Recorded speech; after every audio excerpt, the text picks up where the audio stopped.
Hello, friends. Welcome to December 27th here.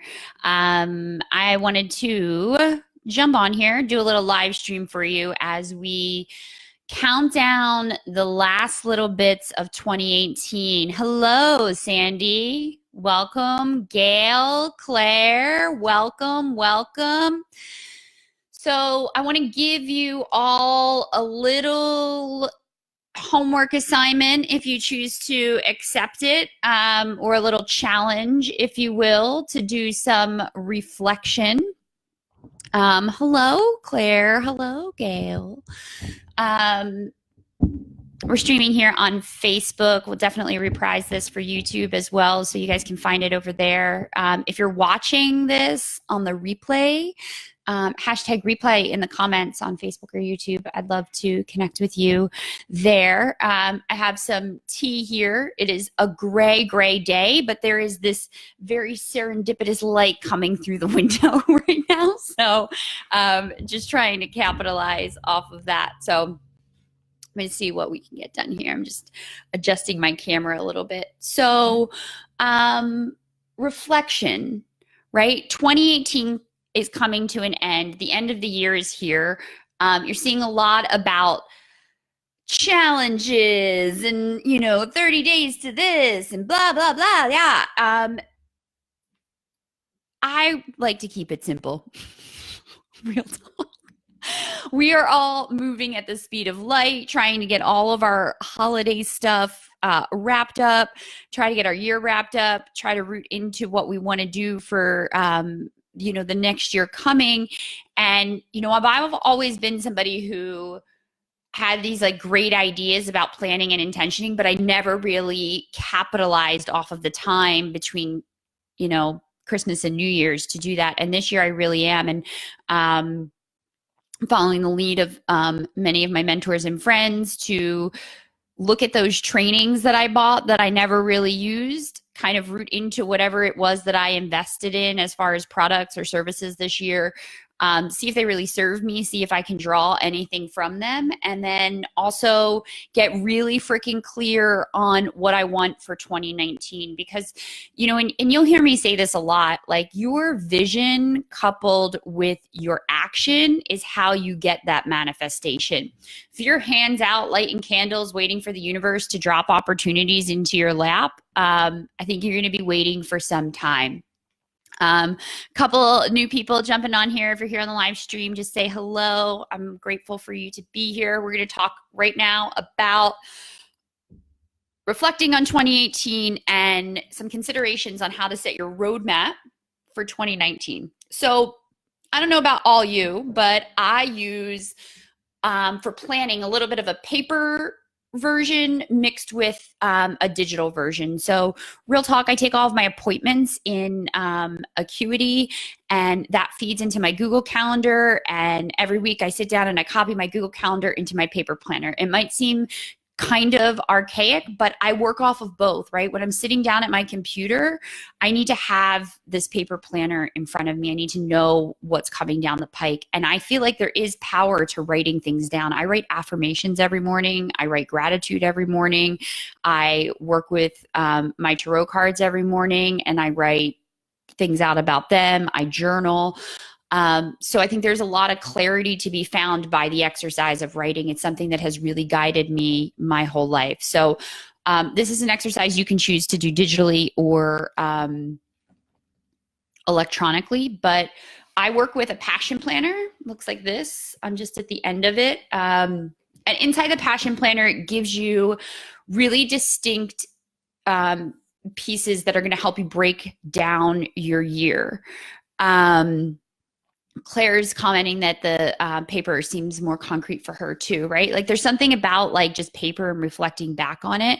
Hey, Jenna. So here are some of the questions, and I'll put the questions in the comments here and we'll revisit them. But, number one, on a scale of 1 to 10, 1 being the lowest, 10 being the highest, how do you feel about the past year? And like, this isn't a place of judgment, right? We're leaving judgment at the door. Like if you look back on your year, how do you feel? What emotions come up? Are you proud? Are you, feel like you could have done a little bit better? This is where I like to talk with my clients about being firm but fair, because firm means you're being realistic, but fair means you're not beating yourself up, right? Your internal dialogue through this process is really important to watch, because this isn't a place to just like shit on yourself, okay? Firm but fair, scale of 1 to 10. How do you feel overall about the year? I'll share some of my insights here about my year as we're going through this. Hello, Leanne. Welcome. We're talking about 2018 reflections and a roadmap for 2019, going through some questions here that you can journal about. So I feel like my year was about an 8.5. I did some things and traversed some things that I never thought I would do. I knocked some things out of the park that were on my list. And, if I look back at my roadmap for the year, I can really track some of the goals that I did. So I paid off a lot of debt. I traveled 2 times per quarter. I hit income and revenue goals for the year. There was a podcast. So I got a podcast launched and, did that kind of stuff. I launched my coaching business, lived in a warmer climate. I'm looking through some stuff now and it's like, oh my gosh, like stuff really did come true. Working for myself entirely, just really big stuff. And so I, when you lay this stuff in for the year forward, it gives you this point of reflection. So I can say an 8.5 really confidently because I have something to look back on to say, you know what, I said that was my last East Coast winter, and here I am. Here I was on Christmas Day eating breakfast on the back porch looking out at the woods. I said I wanted to live in the woods. I'm in the woods. I said I wanted to sell all my things and travel across the country. I sold all my things and traveled across the country. Not all of those things happened the way that I foresaw them or came to me the way that I foresaw them, but that's the idea of releasing your attachment to the end result, right? Next question. What advice would you give yourself at the beginning of the year? So that question to me, hey, Jeanette, that question to me really says where you're at right now. What advice would you have given yourself at the beginning of the year? And the advice that I would have given to myself would be slow down, take a big deep breath, and don't be so hard on yourself. Because if I've learned anything about myself this year, it's that I am tenacious and resilient and driven and beautiful. I feel beautiful. I feel like I'm feeling and seeing myself in a different way. I think sobriety will do that for you. I'd probably also tell myself to get out of my own damn way. And I've learned that from my coach, Coach Jenny, and the program that I've been working through since May. So what advice would you give yourself at the beginning of the year is question number 2. Question number 3, what were the 3 biggest lessons you learned the past year? What is one way to incorporate these lessons into yourself, right? So this is a really poignant question the Passion Planner poses here, because you can have lessons, you can have pieces of awareness, but if you're not integrating them into yourself, if you're not accepting those lessons as part of something that's like medicine, if you will, because lessons are medicine, right? You don't get to transmute that into something that is expansive or beautiful or growth inhibiting, if you will. So 3 biggest lessons you learned this past year. So I'll lay some of mine on you since I love to share and I want to inspire you as well. My number 1 lesson I had to learn this year is that I am totally okay by myself.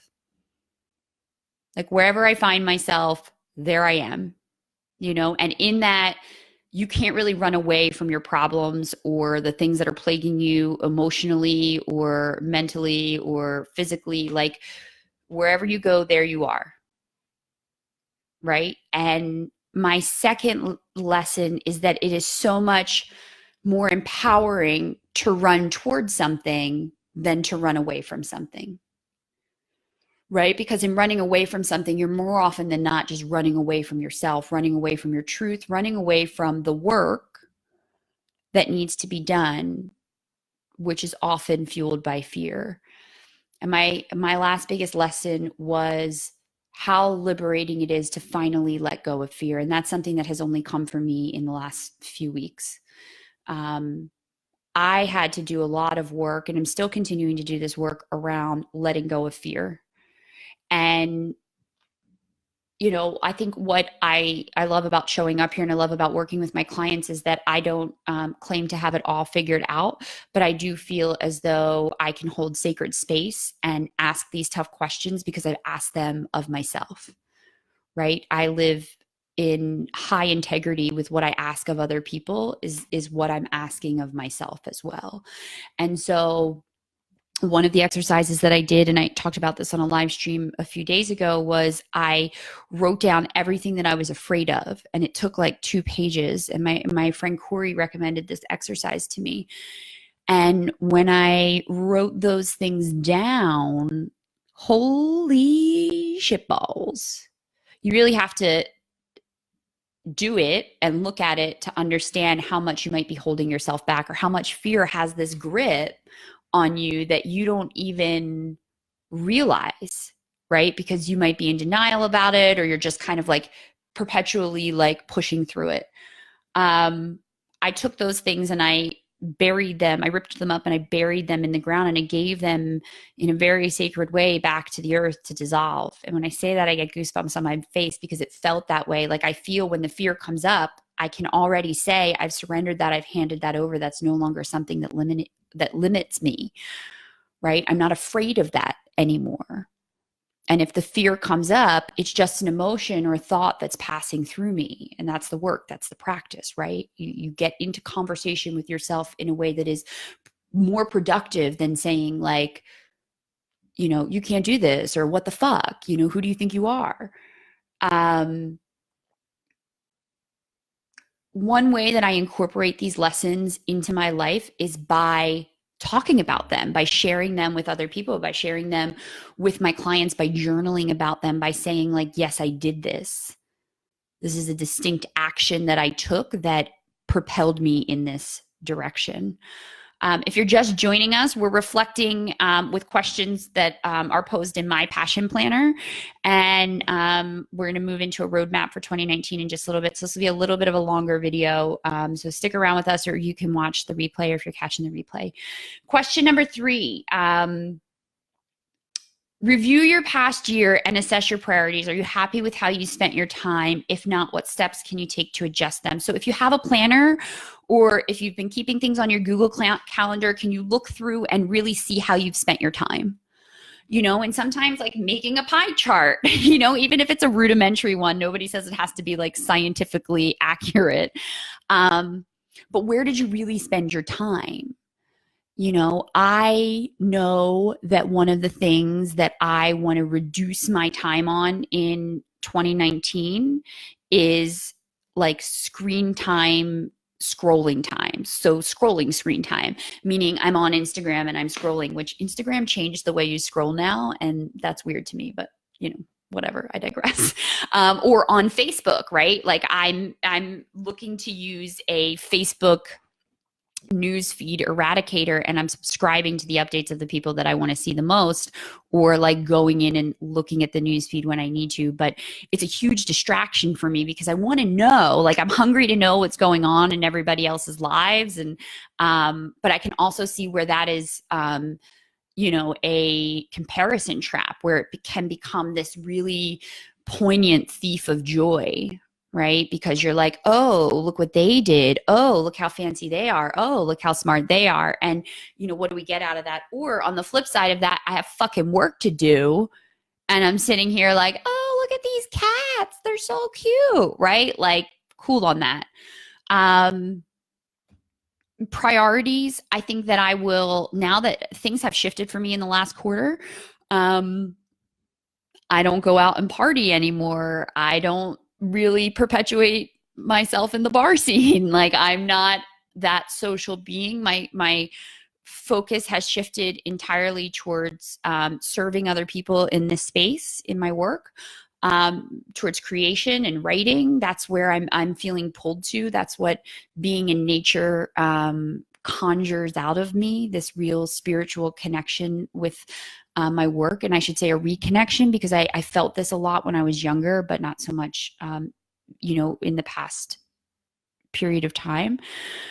And so like what I want to do is really make some commitments to how I'm going to spend my days. Like there's a solid 2 hours of things that I want to do, and that includes health and wellness commitments. That includes, spiritual daily ritual commitments. That includes certain actions that I want to take in my business every day, and those to me are going to be non-negotiable. So what are those non-negotiables that you can do to prioritize your time better? So that question was: review your past year and assess your priorities. Are you happy with how you spent your time? If not, what steps can you take to adjust them? Next question: how are you different between this year and last year? So if you're looking at 2017 versus 2018, how are you different? And like, for me, the easiest way to get to the core of that question is like words. What's different about you? And like I'm totally pulled right into this idea of like 2017 I was in survival mode, and in 2018, I moved into thriving. And it was a very conscious decision to leave a place where I had felt like I was in survival mode for a long time, a city that, I feel like I had been in a cycle of perpetuating the same patterns, the same cycles over and over again. And I say that with love, right? Because I had to make a hard decision to step away from some of the most loved, treasured, cherished relationships and friendships in my life. And, the beautiful part is that the ones that matter come with you, right? So if you're on the fence about changing your environment, I can tell you it was radically groundbreaking for me. So the other word that comes to mind for me is brave. Different between 2017 and 2018 is, fearlessness. Even though I was still navigating a lot of fear, there was a lot of faith in my practices to leap, to go somewhere that I've never gone before, right? To launch a podcast that I just said I wanted to launch, no real plan. There was a lot of action. So I think 2018 for me was about really digging my heels in, but kind of bouncing around a little bit, so like boing, boing, a little bit like Tigger, if you will. I can even say, like, from the beginning of this year to the end of this year, I'm different insofar as like my mindset, in my commitments to myself, and how much I love myself. And that's pretty radical when you get down to it and you start to like boil it down to like bottom lining. What has shifted for you is that I fucking love myself so much. It makes so much more possible for me. And I demonstrate that love through action, right? I'm not saying that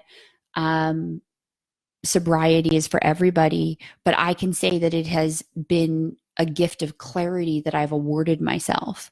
It is something that has allowed me to demonstrate my own strength and my own will and my own commitment to being more me, right? To integrating with this truth, to staying in integrity with the things that I really, really, really believe, and the things that I really desire. Because I believe that if there's something, if you can't figure out what's holding you up, right? Like people talk about blocks a lot. I'm so blocked.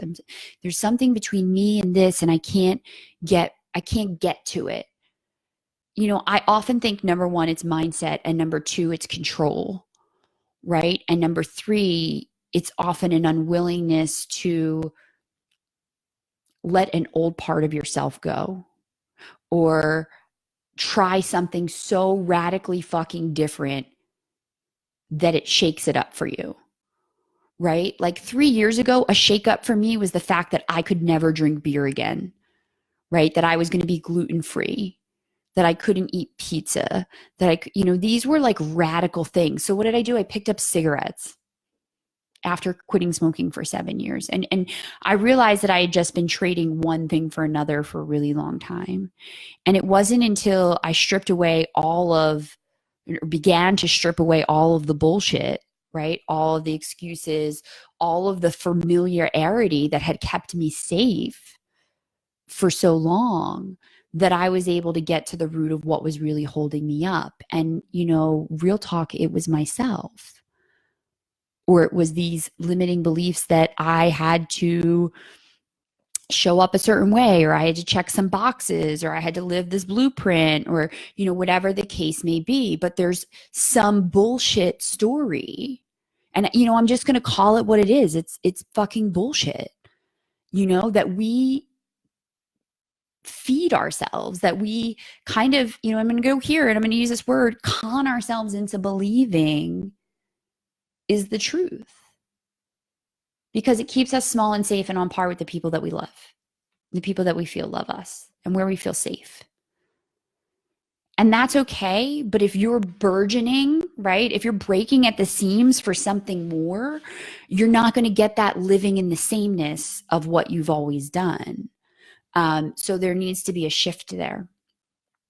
So that question that we were looking at there, and if you're just joining us, we're going through some reflective questions from my passion planner on 2018, like how to look back at your year. And then we're going to move very quickly into a roadmap for 2019. So the next question is, what or who are you especially grateful for this past year? Big deep breath. I'm going to take a sip of my tea because this one will evoke emotion and I'm not going to cry on live streaming.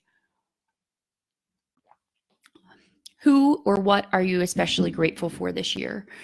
We'll start with the what and then I'll move into the who. I am so deeply grateful for all of the warm homes that I've found myself residing in 2018, and I can count a few of them. I am so grateful for urban axes and my axe throwing family. If you don't know this about me, I'm an axe thrower and an axe throwing coach. And while there's no axe throwing down here in New Orleans, I throw axes at trees now. So watch me. I'm so especially grateful for the rich coaching community that I'm a part of, and for working with people that live in highest integrity to their values and to their work. Specifically, my coach Jenny Mustafa Julak, author of the book Hilda. She is the foremost expert on slaying your inner naysayer, and she has taught me so much, and she has been on a long journey with me and has watched me unfold and has really ushered me through a lot of thresholds this year. And I'm so grateful for her support and the support of our group coaching community. Like, all of the women that I am in community with there have been nothing but expansive and supportive and eye-opening. And, there is something to be said about who you surround yourself with, because those people will either, and anybody can do this for you, really, people mirror back your light or your shadow. And I am so honored to be around people that mirror back my light. And Jenna says, Megan is who I am so happy came into my 2018 journey. Oh, Jenna, thank you so much. You give me goosebumps. You make me, you get me all worked up here. I am also very grateful for the rich community that I've built here and what it's afforded me. And as far as richness and sacredness and love. It has been nothing but a ever evolving, beautiful experience. And I'm so grateful for every single one of you that show up here, either on a replay or a live or on a post, who have left a review, who have hired me for your services. If I've been able to work with you over this year, it has been my deepest honor and pleasure to do that. I'm also I've got some hardcore people in my corner that I'm super, super grateful for. First and foremost, my parents, my mom and my dad, have done nothing but, supported me when I told them I was going to sell all my stuff and move across the country. They absolutely supported me 110%. I'm so grateful to my best soul sister, Shern, and the wonderful creative behind Wild Women Healers documentary series. Her and I have been on a lifelong journey, it feels like, for, the past 15 years. And it's been nothing short of outrageously awesome. And, our friendship is one that demonstrates to me what it's like to do the work. And my soul sister Kate, who's always rising to the occasion for me, my soul sister Eladia, who I share a lot of her astrological readings here. If you're into astrology, check her out at Oshun's Mirror. My girlfriends out in St. Louis, the people who really took me in, you all know who you are. You're either watching this on Facebook or YouTube, and that community of women that held me up when I landed in St. Louis and didn't really know what was what or where I would land, healed me. They really did. And they gave me a place to land and know that everything was going to be all right. So, Callie, Mackenzie, Portia, Kara, Allison, all of you, Michelle, are nothing short of amazing. And I'm so grateful for you. Real talk. And then, of course, my Jacob and Amy, thank you so much for being here with me, for sharing this home with me. It's this past year has been has led us all up to this moment, and it's a beautiful place to be. So I love being in the woods. I'm grateful for our home. I'm grateful for the magic that's created here, and I'm so looking forward to parlaying that into 2019. It's going to be something super special. So those are a little bit of my gratitudes. I'm also very grateful for large electronic deposits in my bank account. Thank you, universe. Little forward thinking there. Last question here for your end of the year reflection. Name 3 things you can improve on next year. What are concrete actions you can take to work towards these improvements? So 3 things you can improve on next year. 3 things that I think I can really improve on are planning, like really planning things out. Carving time out for writing. That's really important to me, for creative time to show up in service to my craft. I often think about Elizabeth Gilbert, and somebody, I think it was a webinar I was on with Amanda Bea and Joanna Voss, and Joanna told a story about Elizabeth Gilbert and how before Elizabeth was successful, she used to have to wake up 2 hours early. She would write for an hour. She would get ready, go to work, write on the train, do this full-time job because she, wasn't cutting it as just a writer, and then would come home, write for more hours. And then after that came Eat, Pray, Love, right? That highly acclaimed work of hers. So, I would make more time for my creative things. And then, I think scheduling these things in, right? Accountability is really key as well. So, 3 things you can improve on next year, concrete actions you can take. So what else would you do? So I would plan them in, schedule that in, communicate that to, myself, my friends, my clients, anybody that's important, people I'm in relationship with. And, be really super honest about what I need to really show up to those commitments, right? Because habits for success is what we're really looking for. And so, roadmap for 2019. How do you develop that? What does that look like? So in the beginning of, and listen, if you're into this, definitely pick yourself up a passion planner. I'm not kidding you. It's really important. So what you do is, number one, you make a wish list, and it kind of looks like a word map sort of. And in the middle is your wish list, and you put today's date, and then you put like some lifetime goals, 3-year goals, 3 months, and 1 year. And then you create a passion plan from there. So you develop some game changers, right? And then you create roadmaps, you add specifics, you add timelines, you add dates, and you work towards it. You fucking work towards it. And you repeat the process over and over for the goals that you'd like to do. So at the core of it is your wish list. You have a lifetime goals, 3 years, 3 months, 1 year. And then on those goals, you can then make game changers, right? So if your game changer is living in a warmer climate, then you go ahead and you do that, right? And so I'll take some pictures of this. I'll load up the passion planner in there, but I want to encourage you all to show up for yourselves, to review your 2018, to set intention, like really clear intentions for 2019, and continue to move yourself forward down this path. Jenna said, where did you move? I am in the woods about an hour outside of New Orleans. And I love it out here. I'm never leaving. But that's what I got for you guys today. If you have questions, if you want a partner in planning, a partner in reflection, I'm still running my December special. So you and me can grab an hour on my calendar. I am going to be offline from Friday until Tuesday. Give myself a little reflection break, spend time with the people that I love and really soak that up. And so if you want to get on my calendar, do it now.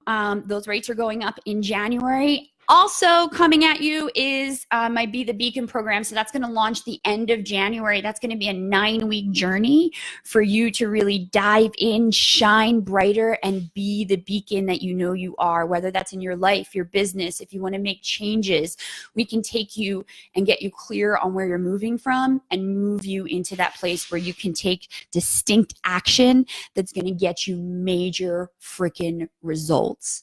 Right?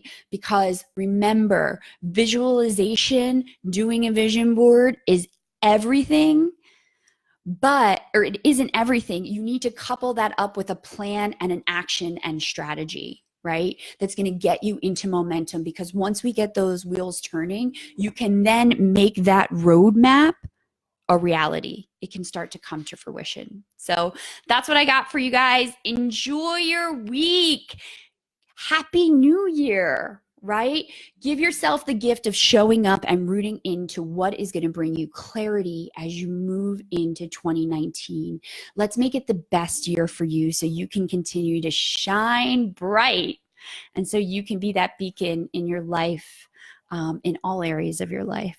That's my wish for you. And I'm sending you all so much hugs, so much love. If you want to answer some of these questions that we talked about, please do in the comments. I'd love to come back and see what you're working on, what your goals are. And like I said, this is a passion planner. I'll put it in the link in the comments, and you can pick one up for yourself if you think it would be of value to you. So big hugs, big love. Sending you all the best for 2019. Be good to yourselves.